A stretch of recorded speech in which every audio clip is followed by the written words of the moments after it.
할렐루야. 오늘은 요한복음입니다. 오늘은 요한복음을 펴시고 이렇게 살펴보도록 하겠습니다. 오늘은 점심을 너무 만나게 드셔가지고 좀 걱정이 되는 면이 있지만 여러분들의 눈빛을 보고 저도 알아서 잘 조절하도록 하겠습니다. 마태, 마가, 누가 복음은 주로 구약에서 예언된 메시아 구원자가 예수님이심을 그리고 단순히 이스라엘 유대인들 뿐만 아니라 모든 이방인들에게도 열려있는 영원한 복음임을 이렇게 선포를 하고 있는 내용이라면, 이 요한복음은 그 뒤로 한 20-30년 후에 쓰여져서 성령 하나님께서 요한에게 많은 것들을 더 보여주시고 기록하게 하셨는데, 특별히 여기서는 예수님은 누구신가에 대해서 구원자, 요거는 너무 이제 새 복음서에서 잘 말해 주었기 때문에, 예수님이 그 사역을 공생의 사역하시는 동안에 하셨던 말씀을 잘 골라서 생각을 해보니까 예수님이 곧 하나님이셨구나 라는 결론을 내게 됐고, 이 부분에서 이단들이 굉장하게 공격을 했기 때문에 더 정확하게 말씀으로 해 놓을 필요가 있었겠다 싶어서 이 사도 요한은 요한복음을 기록하게 됩니다. 그래서 하나님이신 예수님에 대해서 요한복음은 철저하게 말하고 있고요. 이거를 위해서 기적을 딱 7개만 기록을 하고 있어요. 7은 완전수잖아요. 그래서 그렇다면 더 나아가서 하나님이신 예수님 앞에 나는 누구인가?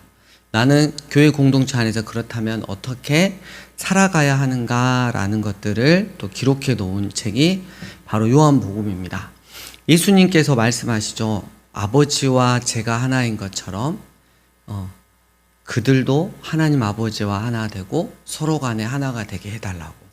그러니까 온전한 사랑 안에서 하나님과 또 하나님의 아들이신 예수님, 또 하나님이신 예수님과 또 교회 이 성도님들 간에 온전히 주님께서 보여주셨던 그 사랑으로 하나 되는 그런 믿음의 공동체를 이루기를 바라는 마음에서 이 요한복음을 이렇게 기록했습니다. 요한복음은 그 다른 복음서에 나오지 않는 기사가 18가지가 있어요. 그 중에 이제 여러분 딱 아시면 가나 혼인잔치, 그러죠? 그리고 니고데모 찾아온 사건, 그리고 막 계속 있는데 특별한 것도 뭐 죽은 나사로 살리는 사건, 그리고 그 사마리아 우물가의 여인, 그것도 이렇게 나오죠. 막 죄 없는 자가 먼저 돌로 차라, 막 이런 것도 나오고요. 특별히 보혜사 성령님에 대한 말씀이 굉장히 자세하게 이렇게 나와 있죠. 그리고 예수님의 그 제자들의 발을 씻기는 사건이 요한복음에서 나온가요? 안 나온가요? 발 씻기면 킬까? 내가 나오잖아요. 여기서 나와요. 여기 요한복음에서. 이번에는 목사님이 좀 한 것 같아서 안 나와 막 이렇게 했는데, 여러분 그러시면 안 됩니다. 이제 안 까먹으실 거예요. 제가 그 예전에 이제 사역을 할 때, 전도사, 강도사 사역할 때, 어떤 권사님이 궁금하면 교육자실 딱 문을 열면 제가 맨 끝에 있었거든요. 그러니까 바로 문 열면 제가 보여요. 그래서, 목사님! 이러면서, 삭개오가 어디서 나오죠? 이렇게 물어봐요. 그러면, 그때는 이제 저도 맨 그냥 사역 일에만 치여있지, 막 말씀을 깊이 막 보지 못했기 때문에 이라고 좀 찾아서 말씀드릴게요 이랬는데 바로바로 못 나왔던 거 기억이 나요. 그래서 그런 상처가 있기 때문에 여러분들한테 자꾸 물어보는 거예요. 여러분도 언젠가 누구에게 당할 수 있다라는 거. 자, 요한복음 1장을 좀 자세히 보겠습니다. 태초에 말씀이 계시니라. 이 말씀이 하나님과 함께 계셨는데 이 말씀은 곧 하나님이시니라. 그래서 말씀은 곧 하나님이셨구나. 그리고 이 말씀을 이제 의인화합니다. 사람화 시켰다는 거죠. 그가 태초에 하나님과 함께 계셨고 만물이 그로 말미암아 지은 바 되었으니 지은 것이 하나도 그가 없이는 된 것이 없느니라. 그 안에 생명이 있었으니 이 생명은 사람들의 빛이라. 빛이 어둠에 비치되 어둠이 깨닫지 못하더라. 이러면서 말씀이신 하나님, 그리고 이 말씀이 그분이 누구냐라고 봤을 때 밑으로 쭉 보면 알아요. 세례 요한이 좀 이따 보면 이렇게 나오고요. 자, 10절에 그가 세상에 계셨으며 세상은 그로 말미암아 지은 바 되었을 때 세상이 그를 알지 못하였고 자기 땅에 오매 자기 백성이 영접하지 아니하였으나. 여기까지 딱 들으면 예수님이 딱 떠오르는 거죠. 그러나 영접하는 자 곧 그 이름을 믿는 자들에게는 하나님의 자녀가 되는 권세를 주셨으니 이는 혈통으로나 육정으로나 사람의 뜻으로 나지 아니하고 오직 하나님께로부터 난 자들이니라. 이 고백은 우리가 믿음의 고백을 하고 예수님을 구원자와 주님으로 믿는다고 할 때, 내 삶의 여경을 주님께 드린다고 했을 때 그 믿음과 그 고백조차도 하나님께서 허락해 주셨음을 고백하는 자들이죠. 14절 말씀이 육신이 되어, 예수님이 육신이 되어 우리 가운데 거하심에 우리가 그의 영광을 보니 아버지의 독생자의 영광이요 은혜와 진리가 충만하더라. 그래서 15절 세례 요한이 이를 증거했다, 이렇게 이야기가 나옵니다. 그래서 1장에 거의 이제 프롤로그에 아예 그냥 딱 못을 박아 넣죠. 하나님이신 예수님에 대해서 정확하게 못을 딱 박아 놓고 있습니다. 19절에 유대인들이 예루살렘에서 제사장들과 레위인들을 요한에게 보내요. 네가 누구냐라고 물었어요. 요한의 사역을 보면서. 근데 뭐 네가 그리스도냐? 21절 엘리야냐? 뭐 선지자냐? 막 이랬을 때 이 세례 요한이 나는 아니다. 23절 나는 선지자 이사야의 말과 같이 주의 길을 곧게 하라고 광야에서 외치는 자의 소리다 라고 말을 합니다. 순간 우리가 주의 일을 하면서 우쭐댈 수 있지만 철저하게 세례 요한은 자신의 위치를 알고 겸손의 모습을 잘 보여주고 있죠. 그래서 우리도 사역을 하면서 주님의 자녀로 살아가면서 순간 우쭐대고 싶을 때 세례 요한처럼 저는 그저 주님의 통로일 뿐이고 은혜 받은 죄인일 뿐입니다 라고 늘 고백하며 우리를 드러내지 않는, 예수님만 드러내는 우리가 되었으면 좋겠습니다. 29절 이튿날 요한이 예수께서 자기에게 나오심을 보고 이르되 보라 세상 죄를 지고 가는 하나님의 어린 양이로다 이랬어요.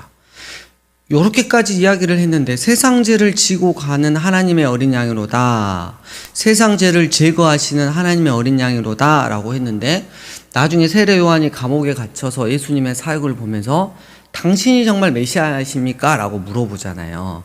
그러니까 제 생각은 그래요.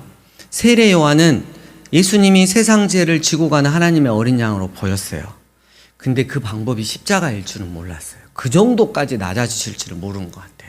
그냥 오셔가지고 내가 없앤다 그러면 그냥 사해 준다 그러면 그냥 딱 사해 주실지만 알고 있었는데, 예수님의 그 사역들을 보면서 그게 아니라는 거, 또 예수님이 또 말씀하신 그 대답을 보면서도 그게 아니라는 것을 이제 다시 교정을 받았죠. 그러니까 우리가 얼마나 복받은 사람들이에요.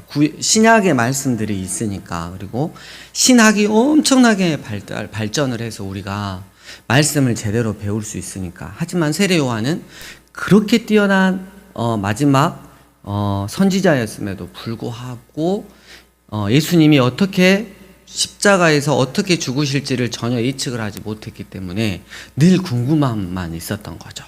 우리가 참 좋은 시대에 산다, 이렇게 볼 수 있습니다. 35절 또 이튿날 요한이 자기 제자 중 두 사람과 함께 섰다가 예수께서 건의심을 보고 말하되 보라 하나님의 어린 양이로다.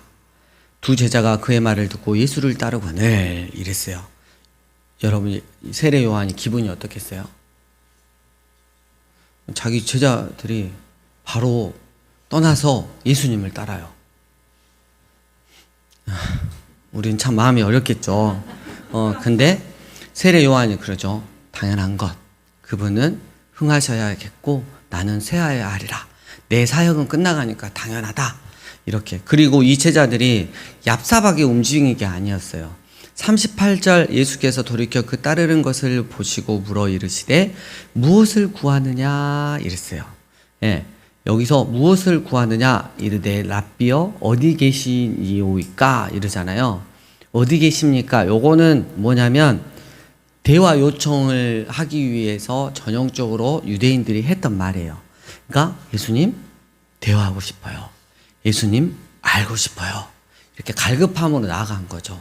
그래서 앞으로 예수님이 더 뜰 것 같아. 그래서 자리를 옮긴 게 아니고 하나님의 어린 양이라면 하나님의 어린 양 대신 예수님은 어떤 분인가 알고 싶어서 그렇게 갖고 여쭤봤을 때 39절 예수께서 그 목마름을 해결해 주기 위해서 와서 보라 하시면서 함께 같이 계셨다는 거.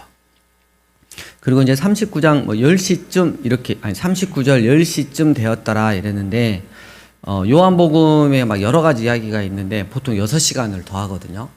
예, 근데 요한복음은 그냥 로마식이 그대로 그냥 10시 이렇게 보는 게 맞다.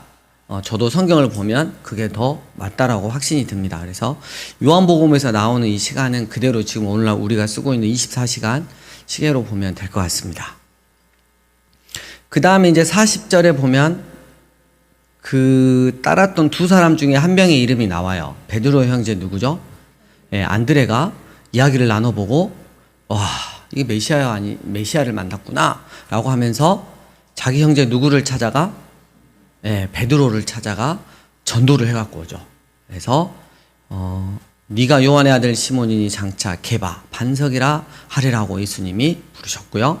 43절 이튿날 예수께서 갈릴리로 나가려 하시다가 빌립을 만나서 빌립이 아무 말도 안 했는데 넌 날 따르라 그랬을 때 또 따랐고요.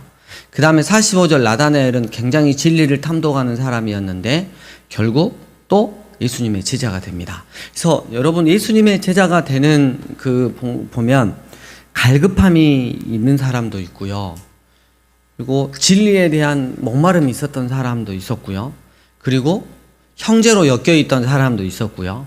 그리고 전혀 아무 생각 없이 있다가 예수님이 불러서 예수님의 제자가 된 경우도 있어요. 그러니까 우리가 어떻게 구원이 이루어지냐고 했을 때 우리는 무조건 갈급한 사람들, 우리가 기도했던 사람들 막 이렇게 할 수 있지만 예수님의 강권적 은혜 안에 있는 사람은 가끔은 예수님이 전도자를 통하지 않고 직접적으로도 끌어갖고 오시는. 그래서 우리가 그러잖아요. 어떤 사람은 전도도 안 받았는데요. 혼자만 무담씩 막 예수가 누구야? 막 성경 보다가 막 변해갖고 왔다는 사람. 막 꿈에 그렇게 사람들을 못되게 굴었는데 꿈에 갑자기 하얀 입은 사람이 나와가지고 너 왜 그렇게 사냐? 막 이렇게 해가지고 또 교회 나와서 예수님 믿는 사람 많이 있잖아요. 그래서 다양하다는 거. 그렇게 기억을 누구나 다 구원의 문, 은혜의 그런 강이 다 열려져 있다는 거 우리가 기억하시고 나는 갈급함으로 정말 고생해서 예수님 믿었는데 저 사람 보니까 아주 그냥 완전 공짜로 그냥 1+1 같은 느낌으로 예수님 믿는 게 정말 기분부터 시작부터 아니요 같이 구원 받았으니까 너무 좋은 거죠. 그잖아요. 내가 고생한 만큼 너도 고생해봐라. 이런 군대 이거 이야기해도 되나? ROTC 그런 적 없습니다. 항상 보안인데 많이 맞았잖아요. 선배들이 하는 말이 있어요. 꼽냐? 이래요. 진짜 한 2시간 동안 때려요. 그래가지고 정말 감당하기가 힘든. 그리고 특히 운동 배우신 선배들이 와고 때리면 정말 미치겠어요. 매 맞는 거는 그냥 몇백 대 맞는 건 그냥 일도 아니고요. 얼차례는 일도 아니고 또 때려. 얼차례 제대로 자세 안 나온다고. 그래서 하는데 꼽냐? 그러면서 그래요. 억울하면 너 때는 때리지 마라. 이래요. 그러면 우리 동기들이 막 끄떡끄떡 하거든. 눈물 흘리고. 다음에 보면 또 때려. 밑에로. 꼽냐? 너부터 때리지 마라. 이래. 번전 생각나니까 못 멈추는 거야. 너도 맞아야 돼. 그럼 우리가 그렇게 하면 안 되는 거죠. 자, 2장으로 넘어가겠습니다. 이제 가나의 혼인잔치가 있는데 이게 좀 특별하죠. 사흘째 되던 날 갈릴리 가나에 혼례가 있어 예수의 어머니도 거기 계시고 아마 예수님의 친척이었던 것 같아요. 예수와 그 제자들도 혼례의 청함을 받았더니 포도주가 떨어진지라 예수의 어머니가 예수에게 이르되 저들에게 포도주가 없다 하니. 그래서 뭔가 그 이적을 원했어요. 마리아도 예수님의 육체적인 어머니도 예수님이 어떤 분인지를 알고 있었기 때문에 이제 드디어 예수님이 그렇다면 여자여라고 공손하게 말합니다. 그래서 어머님이라고 하지 않고 여자여 나와 무슨 상관이 있습니까? 이제부터 어머니와의 육체적인 이제 관계를 정리를 하고 저는 이 땅에서의 구원자로서의 삶, 모든 사람들을 구원하기 위한 그 구원의 사역을 위해서 저는 이제 가겠습니다. 지금은 내 때가 아직 이르지 않았지만 이제 시작함으로써 결국은 그 때에 이를 것입니다. 라고 이야기를 하죠. 그래서 아마 마리아는 알아먹었을 거고요. 5절 그의 어머니가 하인들에게 이르되 너희에게 무슨 말씀을 하시든지 그대로 하라 하시니라. 그래서 거기에 이제 우리가 그 재밌는 게 이제 그 돌 항아리 6이 있고요. 항아리에 물을 채우라고 그랬고 8절에 이제는 떠서 연회장에게 갖다 주라고 했고 갖다 주었던 연회장은 물로 된 포도주를 맛보고 어디서 단지 알지 못했는데 누구만 알았다? 물돈 하인들이 알았어. 그래가지고 가장 최상의 좋은 포도주가 나왔죠. 그래서 그 사람은 칭찬을 하는데 이 사실을 누구만 알았냐면 물돈 하인들은 알았어요. 물돈 하인들은 분명히 거기다가 물을 부었거든. 근데 그 물을 떠다가 갖다 줬어. 포도주라고. 그럼 물돈 하인들은 어땠을까요? 시키는 걸 그냥 했죠. 하인들이니까. 내 마음속에는 어땠을 것 같아요? 저러다 큰일 나는데 저렇게 사기해가지고 물도 갖고 포도주라고 갖다 주면 큰일 나는데 분명히 그랬는데 나중에 보니까 어때요? 정말 최상의 포도주로 변해가고 있는 거. 뜻하지 않게 자기들이 주님의 일을 하는 통로 역할을 했지만 결국 자기들의 믿음도 강해졌다. 그래서 여러 단체에서 물돈 하인들이 됩시다. 막 이렇게 이야기하는데 여러분 되시려면 되시고 저는 물돈 하인까지는 굳이 별로 안 되고 싶더라고요. 자, 그 다음에 이제 13절에 보면 6월절이 가까웠는데 그 예수님이 그 성전에서 장사하는 그 무리들을 그리고 환전하는 환율이죠. 이렇게 환전을 하면서 엄청나게 이익을 취하고 그 다음에 하나님께 드릴 재물을 굉장히 흠있고 안 좋은 거를 우리 편으로 하면 냄새나고 썩은 것들 막 다리 저는 것들을 막 비싸게 팔고 그래서 예수님께서 그걸 뒤집어 엎으시잖아요. 근데 이 세 복음서 나머지 공간 복음서에서는 이게 거의 끝부분에 있거든요. 근데 요한복음만 앞쪽에 있어요. 그래서 예수님이 늘상 성전에 가면 엎으셨다. 상을 엎으셨다. 이런 말씀, 이렇게 그런 주장을 하시는 분이 있고 또 어떤 분은 이 요한복음은 의도적으로 이걸 좀 앞에다가 집어넣지 않았냐라고 하는데 저는 후자를 좀 지지하는 편입니다. 여러분 예수님이 성전에 갈 때마다 상을 뒤집어 엎으셨으면 조금 성격이 안 좋게 보일 것 같잖아요. 자, 그렇게 엎으시니까 18절에 유대인들이 당신이 우리한테 무슨 표적을 보여줄 수 있냐 그랬더니 19절 예수님이 대답하시되 너희가 이 성전을 헐라 내가 사흘 동안에 일으키리라. 유대인들이 이르되 이 성전은 46년 동안의 지었건을 네가 3일 동안에 일으키겠느냐 하더라. 이 헤롯 대왕이 이렇게 지은 거죠. 그러나 예수는 성전된 자기 육체를 가리켜 말씀하신 것이라. 죽은 자 가운데서 살아나신 후에야 제자들이 이 말씀을 기억하고 말씀하신 것을 기억하고 성경과 예수께서 하신 말씀을 믿었더라. 그 당시에는 무슨 말씀을 하시는지를 도무지 못 알아먹었는데 나중에 예수님이 하늘로 승천하시고 성령님이 강권적으로 역사하시고 우리 가운데 부어지니까 제자들 가운데 부어주니까 예수님이 공생의 사역 가운데 하셨던 말씀들 하나하나가 이런 뜻이 있었구나라는 것들을 깨달아 알았다는 거죠. 그 다음에 3장에 니고데모가 나옵니다. 바리새인 중에 니고데모라 하는 사람이 있으니 유대인의 지도자라 이랬어요. 밤에 왔습니다. 굉장히 진리에 대한 갈급한 마음으로 유대인들의 지도자였음에도 불구하고 젊은 예수님께 나아가서 아주 공손하게 하는 말들을 우리가 이제 볼 수 있습니다. 그렇게 이야기를 할 때 예수님께서 3절에 갑자기 뜬금없이 진실로 진실로 내게 이르노니 사람이 거듭나지 아니하면 하나님의 나라를 볼 수 없다라고 말씀을 하십니다. 거듭나다, 다시 태어나다라는 뜻이에요. 그러니까 니고데모가 이게 뭔 소리야? 늙었는데 어떻게 날 수가 있어? 어머니 모태에 다시 들어갔다 나올 수 있나? 막 이렇게 하는 거죠. 5절 예수께서 말씀하십니다. 진실로 진실로 내게 이르노니 사람이 물과 말씀과 성령으로 나지 아니하면 하나님의 나라를 들어갈 수 없다라고 말씀을 하십니다. 그러니까 우리가 이런 말씀을 통해서, 그리고 이 말씀을 통해서 우리에게 말씀을 잘 가르쳐 주시고 우리 안에 마음 가운데서 역사하시는 성령 하나님의 역사가 없다면 우리는 결코 하나님의 나라에 들어갈 수 없다는 거죠. 예. 8절 바람이 임의로 불매 네가 그 소리는 들어도 어디서 와서 어디로 가는지 알지 못하나니 성령으로 난 사람도 그러하다. 그래서 니고데모가 대답하되 어찌 그러한 일이 있을 수 있겠습니까? 그러니까 10절 예수님께서 네가 이스라엘 선생이고 바리새인이고 유대인의 지도자인데 내가 말하는 뜻을 넌 정말 모르냐? 정말 마음이 아프구나. 내가 땅의 일을 말하여도 너희가 믿지 아니하거든. 하물며 하늘의 일을 말하면 어떻게 믿겠느냐라고 이야기를 하시면서 너무너무 귀한 복음을 선포하십니다. 하늘에서 내려온 자 곧 인자 외에는 하늘에 올라간 자가 없다. 모세가 광야에서 뱀을 든 것 같이 인자도 들려야 하리니 이는 그를 믿는 자마다 영생을 얻게 하려 하심이라.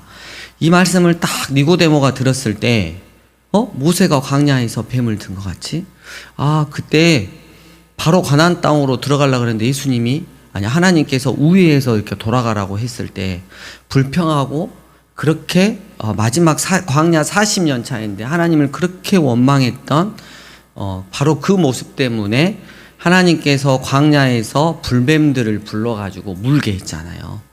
그때 나 죽겠다고 살려달라고 했을 때 뱀은 저주죠. 쇳덩어리를 매달아가지고 나무에다가 긴 장대에다 매달아가지고 딱 세워놓고 그거를 보는 자는 살고 안 보는 자는 죽게 만드는. 그럼 그냥 한번 거기 들어서 보면 되잖아요. 인간이 안악하니까 자기 고집이 세니까 고개를 끝까지 안 든 사람은 어때요? 거기서 죽었다는 거죠. 그 이야기를 예수님이 딱 하시면서 하나님이 세상을 이처럼 사랑하사 얼만큼 사랑했냐? 독생자를 주실 만큼, 그 생명을 주실 만큼 사랑하셨다.